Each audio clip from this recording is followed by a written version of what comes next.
Fala pessoal, Rian aqui e vamos continuar com a nossa série de fundamentos do aprendizado de máquina. Bom, nesse vídeo a gente vai falar um pouco sobre o pipeline de aprendizado de máquina, né? O fluxo do aprendizado de máquina. A gente tem que entender, né, como a gente já viu nos vídeos anteriores, o aprendizado de máquina é a área da inteligência artificial destinada à resolução de problemas de negócio. Utilizar esse tipo de tecnologia, né, os algoritmos de aprendizado de máquina e as outras técnicas relacionadas para resolver problemas de negócio. E isso sempre vai estar dentro de um fluxo com diversas etapas para a resolução desses problemas. Então, o aprendizado de máquina, normalmente ele vai estar enquadrado dentro de um processo, né, uma concatenação de diversas tarefas que a gente vai precisar realizar, né, e a gente vai ver essas tarefas ao longo dessa série.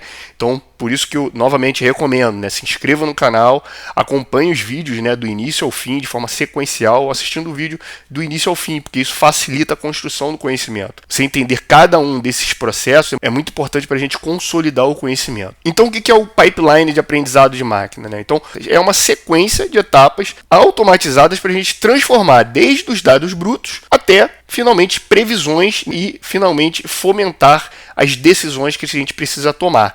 Então, você vai sair de um problema de negócios e vai chegar até a tomada de decisões. E, no meio disso, a gente vai ter diversas etapas que nós vamos utilizar e vamos aprender nessa série de vídeos. Então, dentro dessas etapas, né, desse fluxo, desse pipeline, ele inclui a coleta de dados, o pré-processamento, o treinamento dos modelos, a avaliação, o lançamento, né, em produção de um modelo finalizado. Então, são diversas fases que a gente vai ver com cuidado. O entendimento e a construção de um pipeline organizado de aprendizado de máquina, ele acaba facilitando a reprodução e a automação desse processo, né? Se a gente fizer isso de forma solta, de forma desorganizada, a utilidade dos algoritmos de aprendizado de máquina ele acaba se perdendo, porque você perde a replicabilidade, você perde a capacidade de avaliar erros, você perde a capacidade de reutilizar coisas que funcionam, corrigir incongruências, né, aplicar aquilo de forma mais otimizada. Então, o entendimento do aprendizado de máquina como um pipeline, como um fluxo concatenado, organizado, otimiza e melhora os resultados da aplicação desse tipo de tecnologia. Então vamos ver as principais fases desse pipeline. O primeiro deles, né, e na verdade o passo 0, é a definição do problema de negócio. Então, o aprendizado de máquina ele serve para quê? Serve para resolver algum problema. Então, a primeira fase tem que ser um problema de negócio. Você não vai desenvolver um pipeline de aprendizado de máquina que não visa responder ou resolver nenhum problema. Então, a definição do problema de negócio é onde tudo começa. É onde tudo vai começar para um cientista de dados, é entender qual é o problema que precisa ser resolvido e a partir do entendimento desse problema é que a gente vai pensar soluções e como aplicar as tecnologias de aprendizado de máquina para resolver esses problemas. Então, tendo tido a perfeita compreensão desse problema de negócio, a gente vai começar a coletar dados. A gente faz o levantamento dos dados, organiza esses dados, valida esses dados, porque não tem como fazer aprendizado de máquina, né? E na verdade, por extenso, não tem como fazer ciência de dados sem dados. Então a coleta de dados é uma fase principal.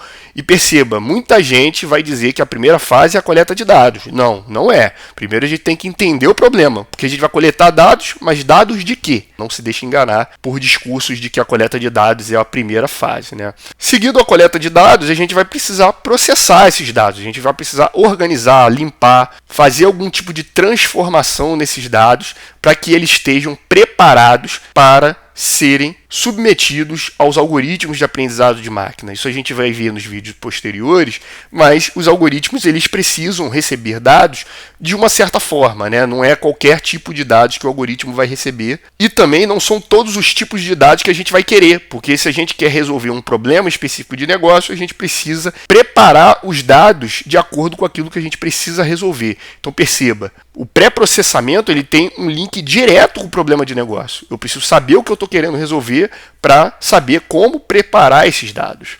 Em seguida, a gente vai fazer a divisão dos dados. Bom, normalmente no pipeline de aprendizado de máquina, a gente separa os dados em conjuntos para a gente conseguir fazer o treinamento e a validação desses algoritmos de aprendizado de máquina. Tradicionalmente, a gente divide entre dados de treinamento e teste, mas a gente também pode dividir em 3 conjuntos, né? Os conjuntos de treinamento, validação e teste. E esse modelo de divisão em 3 é o approach mais moderno que tem sido utilizado em relação ao aprendizado de máquina. Mas os dois são utilizados e isso vai depender um pouco do problema que você está lidando. Bom, a gente precisa fazer uma pré-seleção de algoritmos. A gente já fez o entendimento do problema que a gente quer resolver, a gente já sabe qual é a tarefa, né, a partir do entendimento desse problema que a gente vai fazer, e aí a gente faz uma pré-seleção ali de algoritmos. A gente sabe se a gente vai realizar um aprendizado supervisionado, a gente sabe se a gente vai fazer uma regressão, uma clusterização, então a gente faz uma seleção de algoritmos para aquela dada tarefa. Em seguida, a gente procede o treinamento do algoritmo. Então a gente submete o conjunto dos dados de treinamento ao algoritmo para que ele desenvolva então a construção de um modelo que a gente vai estar utilizando. Em seguida, a gente faz a validação do modelo. Então, como eu disse, né, as divisões mais modernas utilizam um conjunto de validação. Nesse conjunto de validação, o que a gente vai fazer? A gente vai fazer o que a gente chama de tuning, ou otimização de hiperparâmetros, né? Então, nesse conjunto de validação, a gente vai fazer ali um ajuste fino dos hiperparâmetros. A gente vai dar uma olhada que são os hiperparâmetros, mas é basicamente a configuração desses algoritmos, né? Eles têm alguns hiperparâmetros que você pode modificar e isso vai otimizar seus resultados, né? Vai fazer aquele ajuste mais fino para melhorar ainda mais o desempenho desse modelo. Então, finalmente, quando você obtiver os melhores resultados, você faz finalmente o teste do modelo. O teste de modelo é você aplicar o modelo treinado e otimizado num novo conjunto de dados que ele não viu em momento algum. Esses dados, né, o conjunto de dados de teste, ele fica fora. Ele não é observado de forma alguma por esse algoritmo, nem na validação, muito menos no treinamento, tá?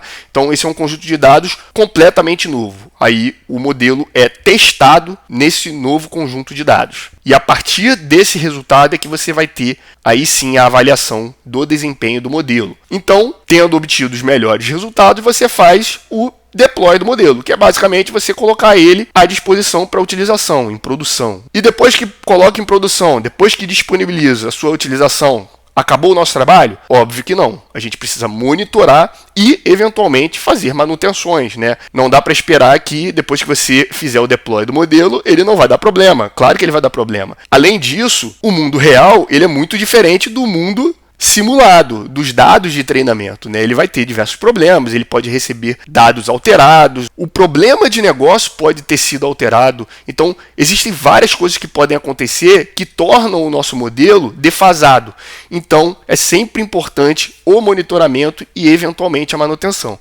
E pode acontecer que, eventualmente, a gente precise fazer retreinamentos. Em ambientes em que os dados eles se modificam muito, você precisa retreinar o seu algoritmo, né, para que ele desenvolva novos modelos e mantenha o desempenho, né, ou mesmo melhore o seu desempenho em produção. Então, essa é uma fase também muito importante. Aqui a gente vai ver, basicamente, um diagrama, né, em alto nível para a gente ver essa característica de pipeline, né, de fluxo concatenado. Então, começando lá, né, pelo problema, né, o entendimento do problema. A partir desse entendimento do problema de negócio, a gente já começa a fazer insights ali, né, qual algoritmo que eu posso utilizar, que tipo de dados que eu preciso, e aí a gente vai para a fase de coleta, análise desses dados, né. A partir daí a gente faz o processamento, né, prepara esses dados para o algoritmo utilizar. Aí a gente faz a modelagem, né, que é o treinamento. Seguindo, então, da avaliação desse modelo, né, já treinado, a gente, então, avalia esses resultados, apresenta esses resultados para validação dele e utilização dele em produção. Esse outro diagrama aqui, ele já entra mais um pouco em alguns detalhes. Então, a gente parte aqui de um conjunto de dados, né, um dataset. Aí a gente faz o retorno desses dados, a gente recupera esses dados. É claro que aqui a gente precisa ter um entendimento do problema de negócios, né, essa é a importância dessa primeira fase, a fase 0, e a partir da obtenção desses dados a gente vai fazer a preparação dos dados, que inclui, né, o processamento, a extração de atributos, né, o feature extraction aqui, né, o feature engineering. A gente vai conversar sobre isso nos vídeos futuros, e a gente faz a seleção de atributos também. Isso é muito comum no pipeline de aprendizado de máquina. A partir daí a gente faz a construção, né, claro, do modelo. A construção do modelo, ele é basicamente a aplicação de um algoritmo de aprendizado de máquina, perceba aqui, ó, o algoritmo sendo aplicado ao conjunto de dados. Então, a aplicação do algoritmo de dados aos dados já preparados, ele vai fazer a construção do modelo. Em seguida, a gente faz o tuning. Olha a fase aqui que a gente comentou, né? O tuning, ou a otimização dos hiperparâmetros. A partir do tuning, você vai ter um modelo já otimizado que é capaz de ser avaliado nos dados de teste. Aí então a gente tem, depois de avaliado e aprovado, a gente faz o deploy em produção e segue monitorando ele ou eventualmente fazendo algum tipo de manutenção. E, como eu disse, né, eventualmente você vai precisar otimizar esses resultados, né, através do retreinamento. Então aqui o diagrama ele coloca esse aspecto cíclico, né, porque é um processo que realmente ele não acaba, né, na medida que você faz o lançamento, você tem um modelo final ali, ele não é final, né, a gente precisa estar monitorando e reavaliando a probabilidade de você precisar retreinar ou até mudar de modelo, né, se os dados mudarem ou se mesmo o problema de negócio mudar. Então, para esse vídeo foi isso. Agradeço por você ter assistido até aqui. Se gostou, peço que curta, compartilhe com quem você acha que possa ser interessante o conteúdo e nos vemos no próximo vídeo.